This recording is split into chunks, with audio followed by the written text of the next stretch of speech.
В процеса на работа и по време на самото учене на софтуера много често стигаме до момент, в който имаме някакви допълнителни въпроси, остава нещо неясно или се нуждаем от допълнително разяснение, независимо дали по самият софтуер или по конкретен проект, върху който работим. И идва въпроса откъде можем да получим помощ и как да намерим решение на нашите проблеми, свързани с софтуера. Очевидно е, че източниците са много, но като първа инстанция, към която можете да се обърнете, винаги можете да разчитате на официалният help на самият софтуер, който можете да го достъпите от менюто Help, Autodesk 3ds Max Help.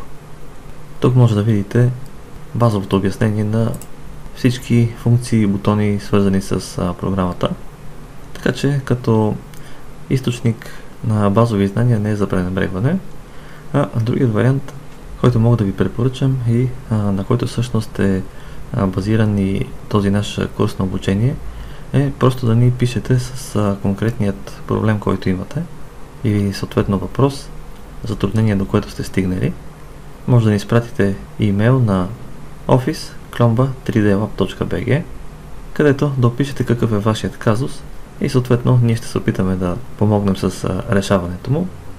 И дори при първа възможност, ако случай е по-интересен, можем да направим и видео отговор като решение на въпроса ви, който също ще го добавяме като допълнително безплатно съдържание към този курс. И така, с това видео приключваме първата и въвеждаща част относно интерфейса на 3D Studio Max и в следващият модул започваме с създаването и работата с 3D обекти.